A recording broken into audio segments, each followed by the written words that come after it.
Obrigado, Cláudio, pelas palavras. Eu já estou nervoso, aí ele vem, me emociona, mas chega às lágrimas. E novamente, está aqui. A gente não consegue.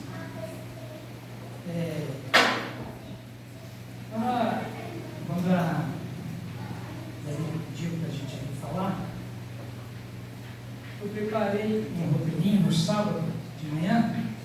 Falei, deixa eu preparar um roteiro, porque eu falo mais que o homem da cobra. Eu falei, se eu não tiver o roteiro, eu começo a falar, e acabo não falando aquilo que eu me propus a falar. E aí, eu fiz no sábado um roteiro. Para me acalmar. Eu fiz no sábado o roteiro.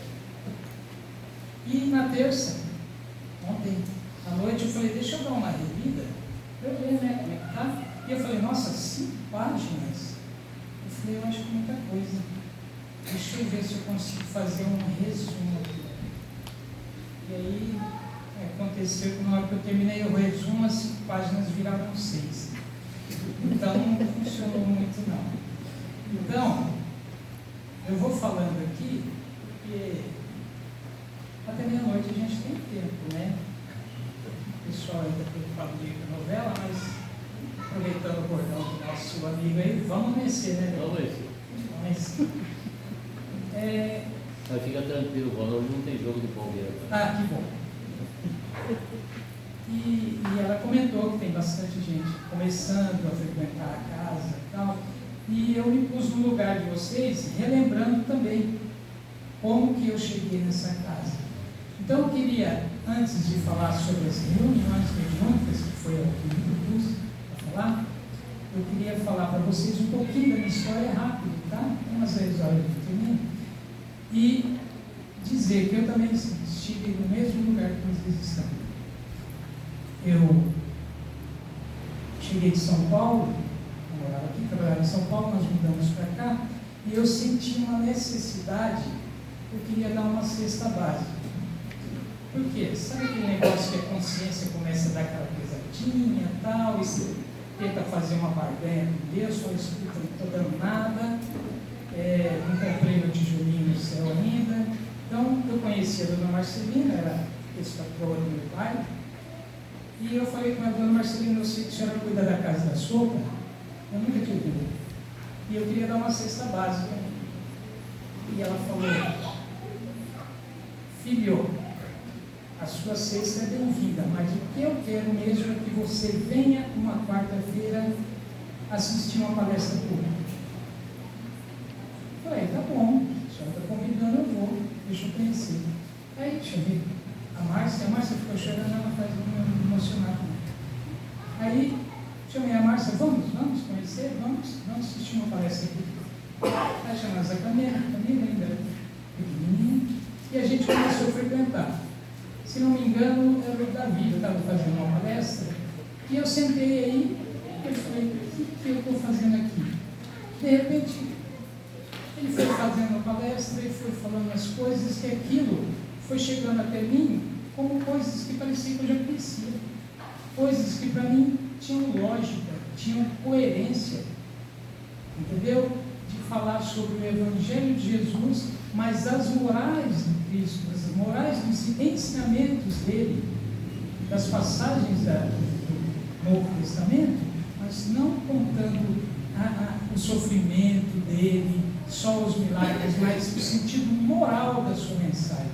E aquilo foi me tocando e foi preenchendo, e a gente começou a vir no outro dia, na outra quarta, e como nós estamos vindo na outra quarta, e quando eu vi, a gente já estava aí 1 mês, 2 meses, mas aí veio também um questionamento que muitos de vocês também têm. Peraí, eu estou vindo numa casa espírita e eu não vejo espírito. Cadê? Não tem médium, não tem manifestação, não tem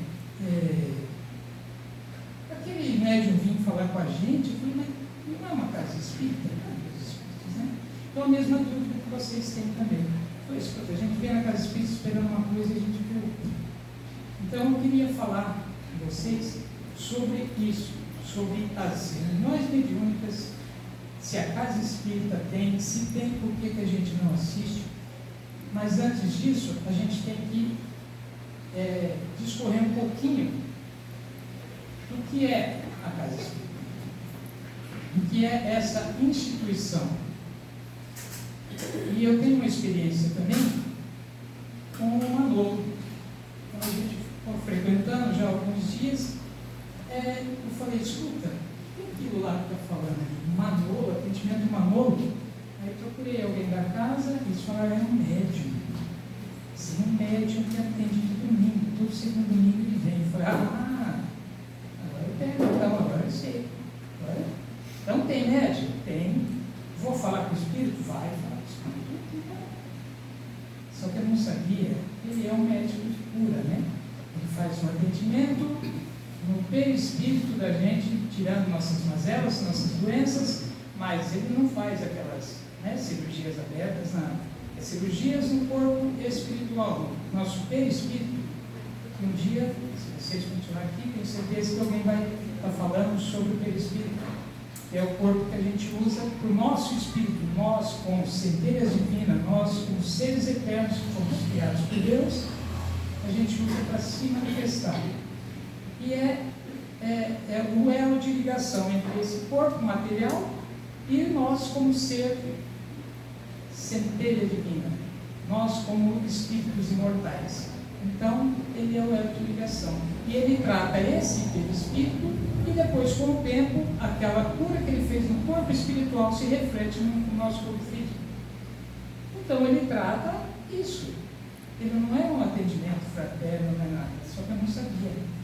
E eu vim no domingo no Manolo e peguei e falei, vou passar no Manolo, mas se for passar, eu passo também. Falei, então eu vou passar no Manolo. Me deram fichinha, eu fui na beira do formoso, entrei, aí já mandou deitar, eu falei, você queria sentar aqui e conversar comigo? Aí deitei na maca, ele veio, passou um algodãozinho aqui, ele viu que não tinha nada, bateu nas costas e falou, vai. A senhora vai conversar comigo? Não. O que você quer? Eu falei, não, quero que o senhor fale sobre como é que vai ser minha vida, se eu vou ser feliz, se eu vou arrumar outro emprego, o que vai acontecer comigo, o que o senhor não vai falar isso? Rapaz, vai estudar e depois você vai trabalhar. Vai estudar e vai trabalhar, conversa com o pessoal lá fora. Aí eu saí, vou trabalhar, vai estudar e vai trabalhar. Ô, gente, passei numa noite e fui para estudar e trabalhar. Aí o pessoal veio falar, nós temos os estudos espíritas da casa, além das palestras públicas. Isso aí é para você se aprofundar, para você conhecer isso, se você tiver interesse. Eu falei, porque eu queria ver a manifestação. Eu vim na casa espírita, eu quero ver o fenômeno. Eu quero ver o fenômeno. Eu quero ver o médico incorporado. Ele falou, não é assim que funciona. E aí, através dos estudos, eu fui compreender como funciona e que isso aí não pode ser uma coisa improvisada. Então, a minha história no Espiritismo começou assim. Logo depois fui frequentando estudos de segunda e depois, terça-feira, começou o estudo também. Na quarta tinha palestra pública, eu vinha. Na quinta tinha estudo, eu fui. Na sexta eu descansava um pouquinho. Porque no sábado, às vezes tinha reuniões mediúnicas, depois que eu já estava preparado, eu participava também no sábado das reuniões mediúnicas de desobsessão, como da vida. E no domingo, quando tinha Manolo, eu vinha também. Então é aí que eu descobri o porquê que o Manolo falou. Vai, estuda e depois trabalha. E quem conhece a minha história, como o Paulo já falou aí, descobriu que eu acho que não fugi da raia, não. Eu tentei fazer o que eu podia, entendeu? E aprendi bastante. E continuo aprendendo. E graças a Deus agora a gente conseguiu voltar, depois da pandemia parou tudo, né? A pandemia parou tudo, depois da pandemia a gente conseguiu voltar. E agora eu estou conseguindo, novamente, com o nosso grupo de segunda-feira, coordenar, como nós não temos um coordenador, eu fico na coordenação e também com encarnados. Então, isso me traz uma experiência já de mais ou menos 15 anos nessa vida espírita, sempre trabalhando com o fenômeno também, depois do estudo, depois do preparo. Então, deixa eu ir mudando aqui, porque, como eu disse, eu começo a falar e não falo mais. Eu descobri que o fenômeno espírita, o fenômeno da mediunidade, não o fenômeno espírita, o fenômeno da mediunidade já existia há muito tempo. Desde que o homem se conhece por homem, existe médiuns, existe a manifestação dos espíritos, eram chamados de oráculos na Grécia, pitonisas no Egito, profetas do Velho Testamento.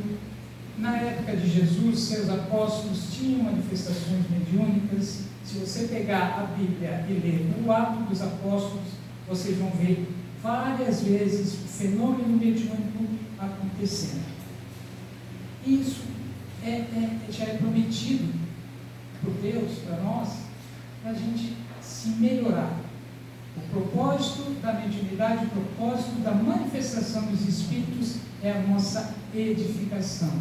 É sempre o desejo de a melhora de nós como seres individuais, cada vez crescendo, aprendendo, se melhorando, se tornando pessoas melhores.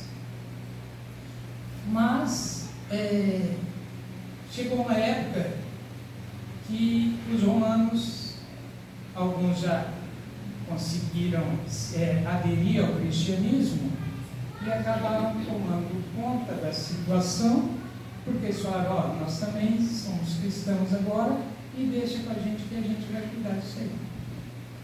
Só que, como adoutrinou a mediunidade daqueles que vinham, os espíritos superiores, vinham falar sobre reencarnação, vinham falar sobre a melhora, eles viram por bem não tratar mais esse assunto de reencarnação, de manifestação dos espíritos, porque isso não lhes convinha.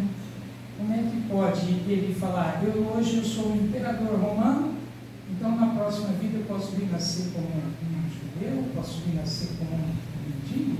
Sim, isso pode acontecer, não. Então tira isso. Nós não vamos mais falar sobre isso, tira isso da Bíblia, não vamos mais falar sobre reencarnação e não vai ter mais manifestação de espíritos. Então aí a gente foi podado. Mas continuou. Não adianta, né? Se todo mundo se calasse, as pedras é que não ia falar, porque os espíritos não iam falar. Então, continua a mediunidade sim, só que um pouco podada, até que chega o evento do Espiritismo, que é o Consolador prometido por Jesus. Ele também previu isso, ele também nos prometeu dizendo, não vos deixarei órfãos. Eu mandarei o Espírito de verdade, está na Bíblia, no Novo Testamento. Mandarei o Espírito de verdade, que vai fazer lembrar todas as coisas que eu tenho dito, e muito mais, e esclarecer aquilo que vocês não entenderam. E esse é o evento do Espiritismo, que chegou através de Kardec. O Kardec simplesmente é um codificador, ele não criou nada, os ensinamentos são dos Espíritos. Quando ele percebeu que existia o fenômeno em algumas pessoas, e eles falaram, escuta, tem mesas ali que se movem, mesas que respondem, e você precisa estudar isso. E ele foi, estudou, falou, eu vou provar que isso aí é mentira. E ele, estudando, não conseguiu provar, pelo contrário, se interessou e descobriu que não eram as mesas que tinham vida, é claro, eram os espíritos agindo. Só que isso aí também já vai ser um tema para uma outra palestra, senão a gente vai ficar aqui, né, até depois do dia.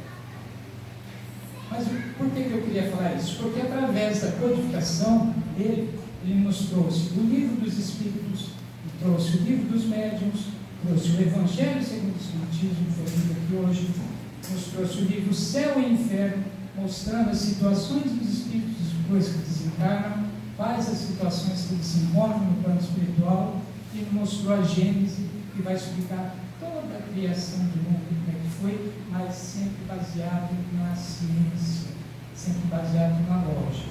Tá? Então, a doutrina espírita que ele codificou, ela é baseada na ciência, na filosofia e na religião. Na ciência, porque é um fenômeno que pode ser testado, que pode ser estudado. Hoje a gente sabe, depois de vários estudos, que o que são esses médiuns? Quem são as pessoas que a gente fala que são médiuns ostensivos? É aquelas pessoas que têm na glândula pineal alguns cristalzinhos a mais do que normalmente todos têm. Isso aí já foi estudado, já foi comprovado. Como eu disse, médicos da ciência já comprovou, estudou certo de médiums e descobriram que eles tinham cristalzinhos a mais. Isso aí já é desde a programação da reencarnação daquele ser, já foi programado para que ele chegasse com esses cristalzinhos a mais e para ter a mediunidade ostensiva, a mediunidade de trabalho. Valmer, como é que pode ter pedra dentro do meu cérebro? Como é que pode nascer cristalzinhos dentro do meu cérebro? Gente, se vocês estudarem, vão ver que é coisa natural. Nós temos dentro que isso aqui é uma pedra. Aqui a gente tem um dente dentro da nossa boca. Como é que não pode ter os cristalzinhos? Isso já foi comprovado. Então, foi feito o estudo dessa mediunidade e se tornou, olha, se a gente consegue estudar, se a gente consegue comprovar, então ela é uma ciência. É também uma filosofia, que é o amor ao saber, o respeito ao saber. Religião. Por que a doutrina espírita também pode ser considerada uma religião? Porque ela tem a base de todas as outras religiões. É uma crença em Deus. Toda religião que acredita num ser divino, que acredita num ser maior, que acredita num Criador, ela é considerada uma religião. E nós acreditamos nesse ser divino, nesse ser que criou tudo, que criou todo o universo. Não aquele Deus que antes a gente acreditava, que era um senhor de barba, sentado no trono, designando quem vai ser feliz, quem não vai ser, quem vai ser bonito, quem não vai ser, quem vai ser feliz e vai ser palmeirense, quem vai ser infeliz e vai ser corintiano, né, Otávio? Então, a gente tirou isso, a Espiritismo veio trazer, falar, olha, a gente não tem condições de estar falando para vocês o que é Deus. O máximo que a gente pode dizer para vocês, porque até a espiritualidade superior também não tem essa concepção total do que é Deus. Eles falaram, Deus é a inteligência suprema e causa primária de todas as coisas. É o máximo que a gente pode dizer para vocês, que é o máximo que vocês vão conseguir. Então, primeiro procure aprender, evoluir, e depois vocês vão questionar o que é Deus. Então, o livro dos médiuns trouxe também para nós como lidar com a mediunidade. Porque, como eu disse, tendo casa espírita ou não tendo casa espírita, a pessoa sendo católica, sendo de qualquer religião, se ela tiver mediunidade, a mediunidade vai se manifestar. Esse foi programado no seu programa reencarnatório. Vai vir com a mediunidade ostensiva e vai receber a influência daqueles que são desencarnados. Então, através do livro dos médiuns, a gente aprendeu a estar lidando, cuidando, tratando desses irmãos que vieram com essa mediunidade, porque é difícil. Tem os médiuns ostensivos, que são, como eu disse, aqueles que procuraram, que pediram para que viesse a trabalho da espiritualidade, a trabalho de Jesus. Então vieram para servir. É claro que quando vem, reencarna, muitas vezes acaba fugindo da sua programação reencarnatória, mas não tem problema. Deus não se preocupa com isso, a espiritualidade não se preocupa com isso, porque nós somos eternos. Se não é nessa vida, vai ser na outra, se não for nessa outra, vai ser na outra. Uma hora ele vai fazer aquilo que ele se propôs a fazer. Então a gente vai cuidar, a casa espírita tem o dever de estar cuidando desses médiuns ostensivos quando chegam desequilibrados entre nós. Atendimento aos desencarnados, a casa espírita também faz o atendimento aos desencarnados através das reuniões mediúnicas. Uma casa espírita séria tem que ter um atendimento aos reencarnados. E principalmente trazer a mensagem da edificação, que é o que você recebe toda quarta-feira quando vocês vêm aqui. A palavra, o Evangelho de Jesus, tentando fazer vocês serem seres melhores, edificar. Esse é um papel também importantíssimo da casa espírita. Tem que ter as mensagens espíritas, tá? Mas a gente também não pode só se apegar ao fenômeno. Não, eu quero vir como era a minha concepção. Eu quero vir à casa espírita, eu quero ver os espíritos, eu quero ver a manifestação, eu quero ver os mortos falando. Se a gente partir desse princípio, a gente vai ser como aqueles que recebiam, conviveram com Jesus, corriam atrás dos milagres, se maravilhavam com os milagres, mas a mensagem mesmo que ele queria passar, as pessoas não deixavam entrar no seu coração. Adoravam ver o Cristo agindo, sofreram com ele na cruz, depois contaram suas histórias, mas e a sua mensagem, a palavra que ele deixou, entrou no coração? Então a gente não pode de novo voltar a ser essas pessoas, querer ver o fenômeno sem compreender a mensagem de Cristo. É proibido ter reuniões mediúnicas nas casas. Algumas casas falam: olha, a gente não vai ter manifestação mediúnica, a gente não vai fazer reunião mediúnica. Eu acho difícil uma casa espírita não ter reuniões mediúnicas, porque a doutrina é dos espíritos, a doutrina não é nossa.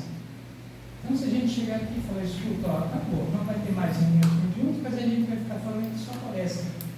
A espiritualidade vai dizer: tá bom, então vocês ficam meus caralhos, vocês ficam sozinhos, porque a doutrina é deles, a doutrina é dos espíritos. Então, a casa espírita tem que ter, sim, reuniões mediúnicas. Mas, e por que não acontece aqui as reuniões mediúnicas? Por que a gente não assiste às reuniões mediúnicas? Porque nada é feito de improviso na espiritualidade espírita. É tudo planejado. Então, as casas são planejadas há séculos. Antes de se formar uma casa material como essa aqui, isso já foi planejado há muito tempo no plano espiritual. Quem que vai começar a casa? Quem são os trabalhadores iniciantes? Quem depois vai continuar? Isso aí é tudo planejado. Antes da pessoa reencarnar, a gente pode não entender como é que a pessoa vem com uma vida normal e de repente está ali fazendo sopa, está falando de evangelho, uma pessoa que já tem a vida cuidada, como era da dona Marcelina, que não precisava disso, tinha posses e tudo. Ela falou: não, vou fundar a casa espírita, nós vamos dar o pão material e vamos dar o pão espiritual também. Por quê? Porque já tinha sido planejado. Então nada é de improviso. E os trabalhadores se comprometeram muito antes também. Só que toda casa tem a sua característica. É a espiritualidade que vê qual é a necessidade daquele setor, daquela cidade. Então, eles vão falar: bom, essa casa aqui vai fazer um trabalho de edificação, de palestras públicas, mas não de demonstração de fenômenos. A nossa é de acolhimento dos mestres equilibrados, como disse, o atendimento aos espíritos sofredores e atendimento a nós encarnados. Através da palestra pública, através do passe que depois vocês vão receber, através da desobsessão que ocorre mesmo vocês estando aqui. Vocês estão aqui, estão assistindo uma palestra, a espiritualidade está agindo. Muitos irmãos, que muitas vezes o acompanham, já estão sendo atendidos, já estão sendo orientados. A gente fala isso e fala: mas não estou vendo nada. Eu sei porque quando a gente fazia as palestras públicas aqui de quarta-feira e na quinta-feira a gente tinha a reunião mediúnica, muitos irmãos que a gente atendia, eu perguntava para eles: como é que está? Está bem? que aconteceu? Ele falou, não sei. Ontem eu acompanhei uma mulher que veio aqui, ela sentou, ficou ouvindo uma palestra aí, depois me convidaram para ficar e disse que precisavam conversar comigo. Quer dizer, espíritos desencarnados que nem se deram conta que já não tem mais um corpo físico. Então, eu posso falar porque eu vi. Então, é um trabalho que é feito, mesmo sem ter manifestação mediúnica que vocês veem, o trabalho está sendo feito. Irmãos, irmãs sendo atendidos na espiritualidade, muitos daqueles nos acompanhando até aqui. Então, como eu disse, se a gente quiser fazer uma reunião mediúnica por conta nossa, nem pode fazer. A gente vai colocar um médium aqui, os médiums de sustentação, eu vou vir conversar, mas a espiritualidade vai falar, vocês vão descansar. Porque não é o intuito da casa, não é o perfil dessa casa. E o que vai acontecer?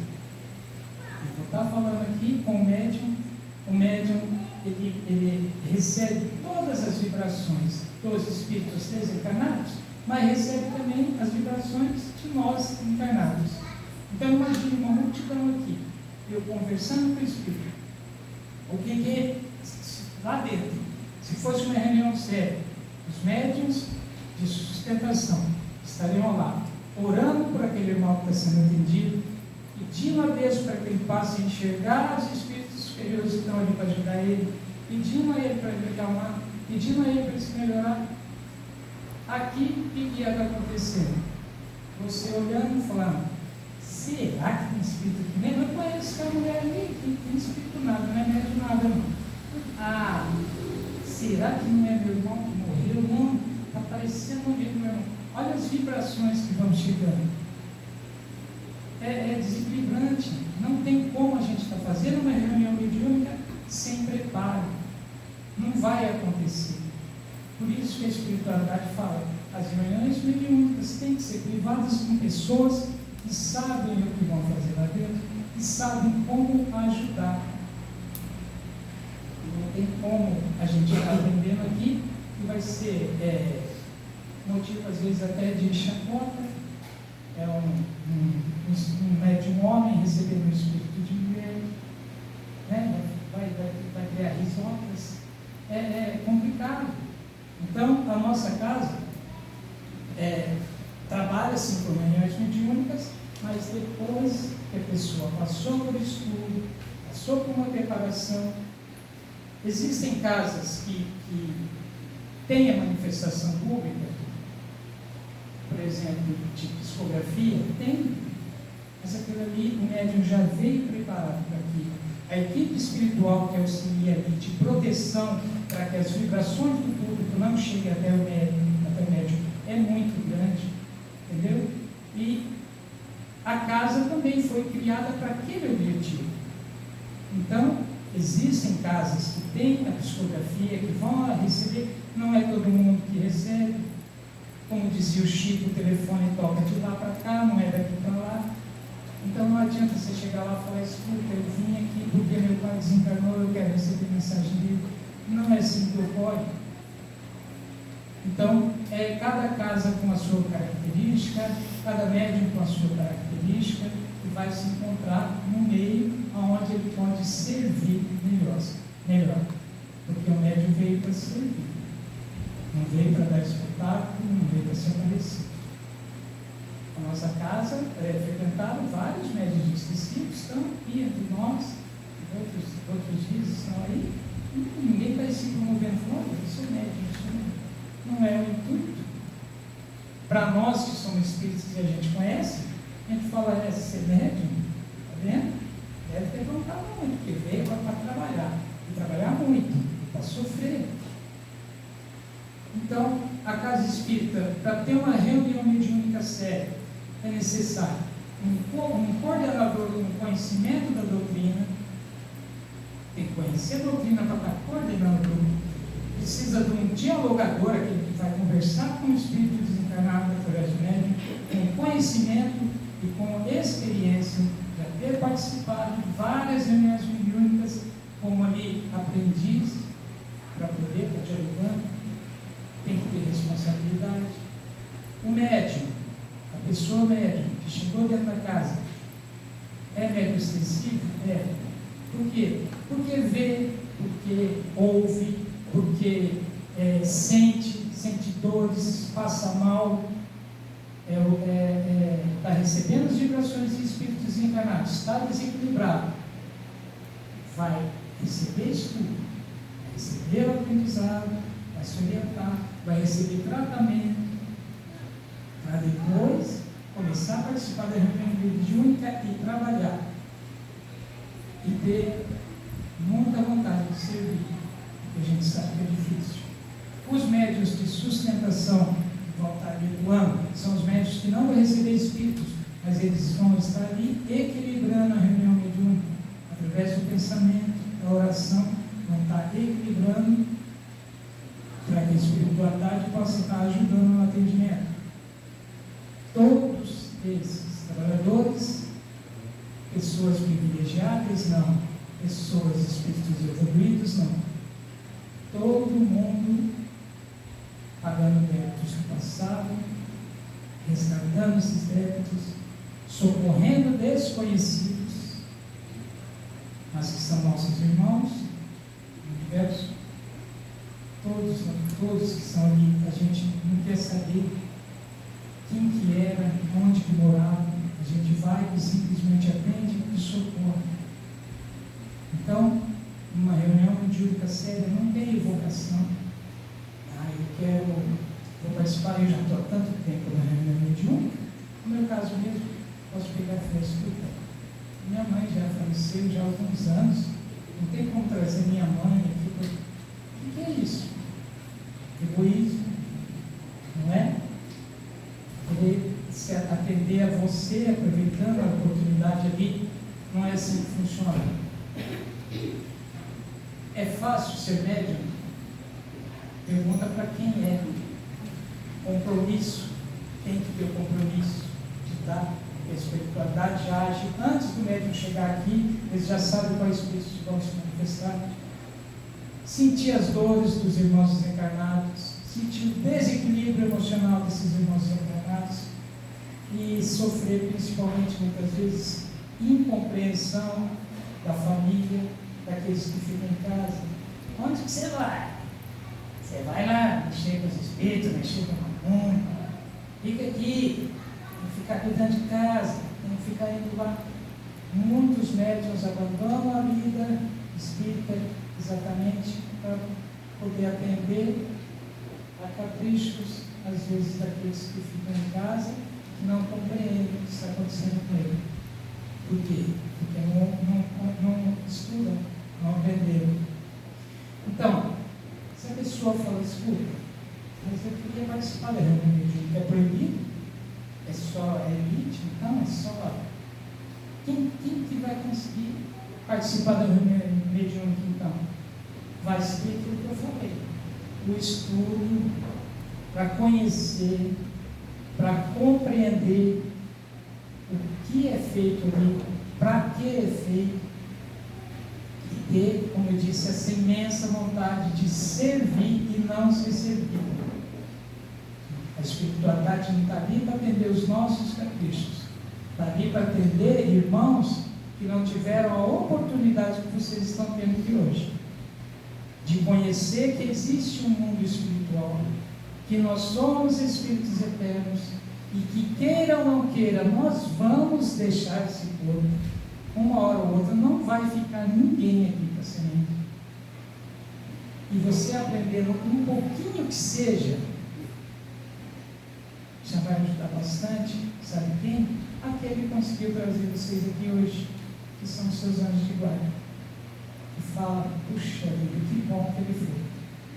Porque quando ele desencarnar, estiver lá todo perdido, eu vou chegar e falar, escuta, lembra aquele dia que você foi numa casa espírita, que tinha um baixinho xarope lá falando que você era imortal e que a vida espiritual existe e que cada um tem o seu anjo de guarda? Lembro. Chato pra caramba, cara, mas eu lembro. Então, eu sou o anjo de guarda que ele falou. Vamos, fica bem mais fácil para a espiritualidade. Vocês que estão aqui, amanhã podem não vir, amanhã pode falar, tem um xaratão que no momento mais difícil de suas vidas, que foi que é deixar o corpo carnal, vocês vão lembrar que isso aí já vai ajudar bastante vocês e aqueles que usam, que são seus anjos de guarda, que são os espíritos familiares que estão aguardando. Então, como eu disse, a reunião mediúnica, se você quer participar, não espere manifestações individuais. Tem que ter confiança em Deus, que ninguém fica desamparado. Se você está trabalhando numa reunião mediúnica, você não fica preocupado com os seus entes queridos. Atende aquele que você vê que está sofrendo ali na hora. É aquele ali que é importante. Você acha que a espiritualidade superior que trabalha em nome de Deus, em nome de Jesus, vai deixar desamparado um familiar seu? Você que está ali trabalhando, está servindo?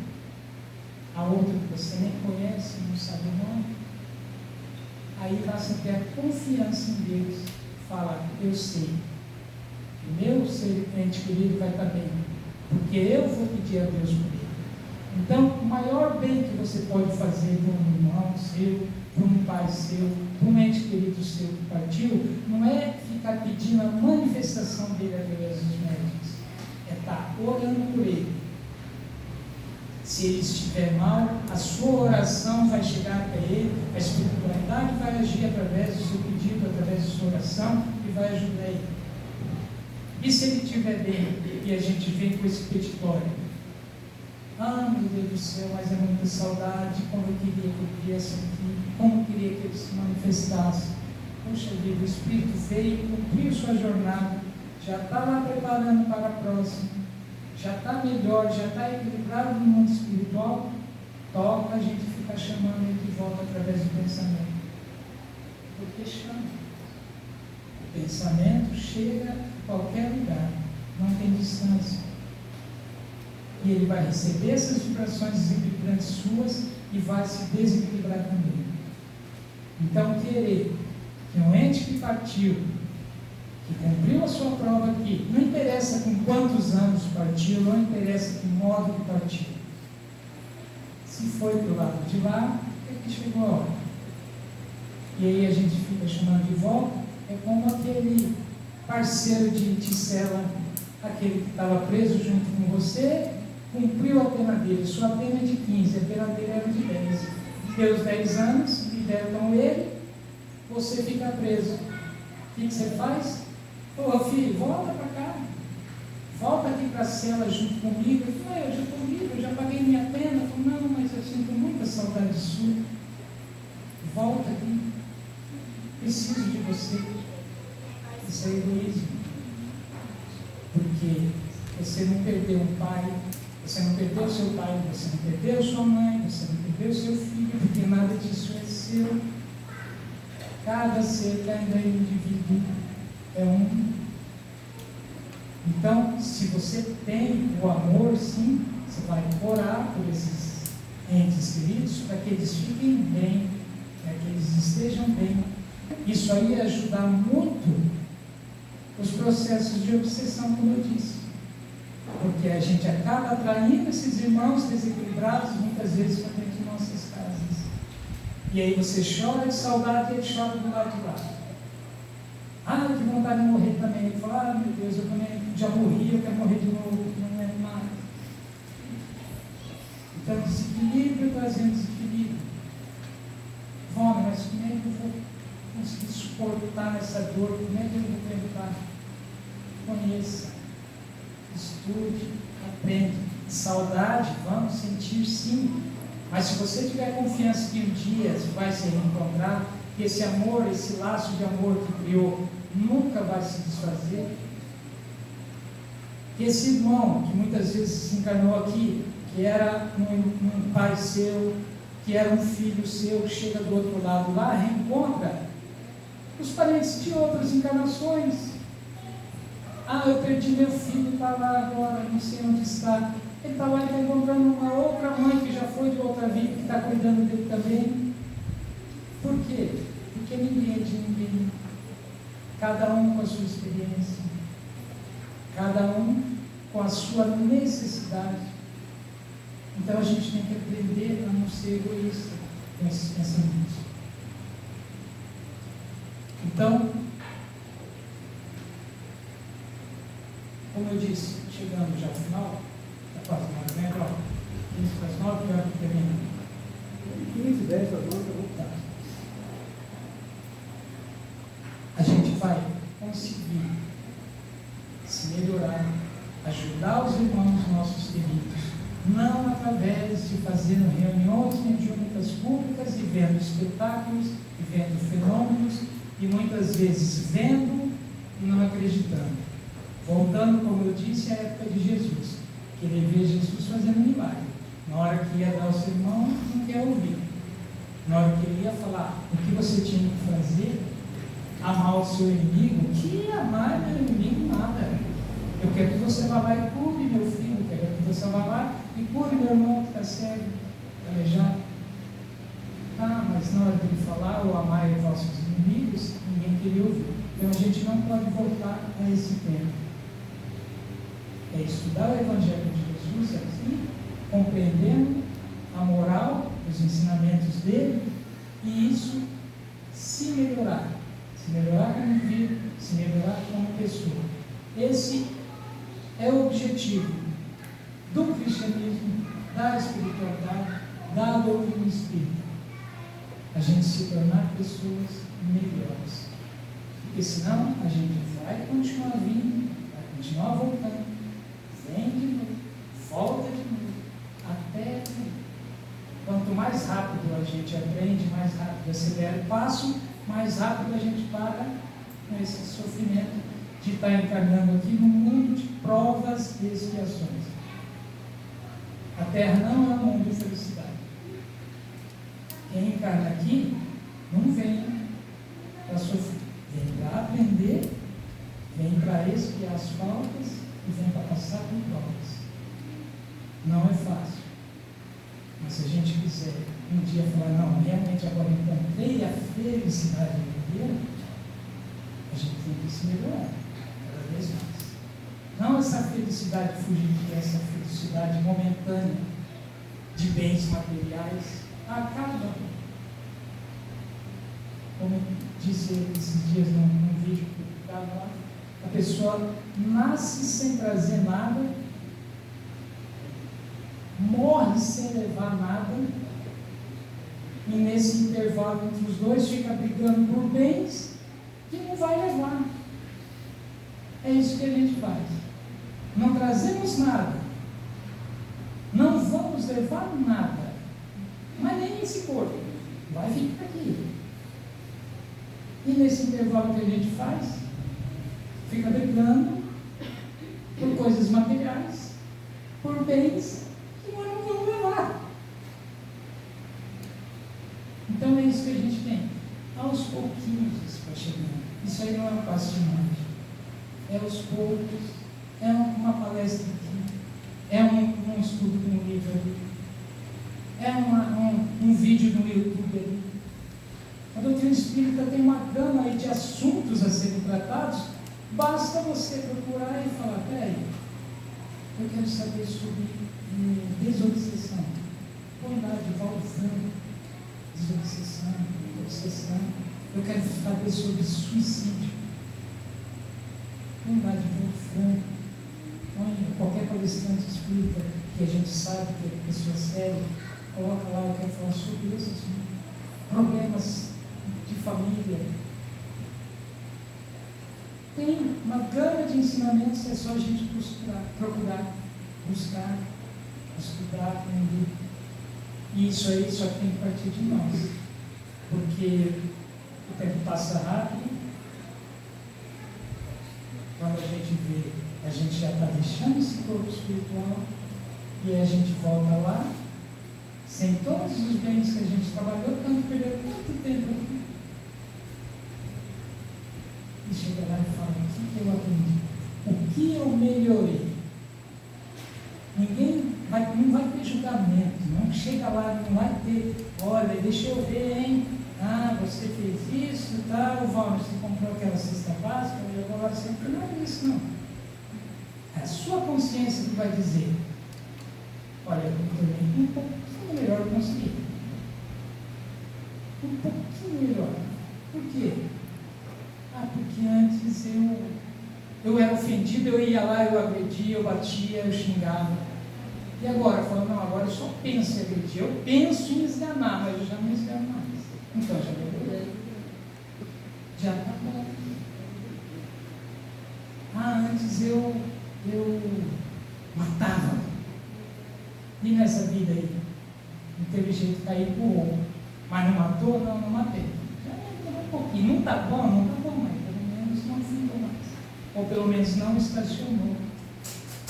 Melhorou. Então, é essa melhora gradativa que a gente tem que fazer. Só que quanto mais rápido a gente fizer, como eu disse, mais rápido a gente encontra a nossa paz verdadeira, a nossa felicidade, aquela felicidade gostosa mesmo. Não é uma felicidade que quando você compra um carro novo, consegui, como eu estou feliz, comprei carro novo, está aqui. E a pouco passou um ano, o carro já não é mais novo, aquela felicidade acabou. Mas agora, ajuda uma pessoa que está com uma necessidade ali que apareceu bem na sua porta e você tem condições de ajudar. Falou, poxa, esse cara está precisando disso aqui e eu consigo. Pode ser uma palavra amiga, pode ser uma cesta básica, pode ser uma ajuda financeira, pode ser um ouvido para ouvir, e você ajuda aquela pessoa. Por exemplo, você pega uma pessoa que está prestes a cometer um suicídio, aí você vai e conversa com ela, fala, meu irmão, não vai adiantar. Eu escutei um baixinho lá falar que a gente não morre, você vai se matar e continuar vivo, e vai sofrer.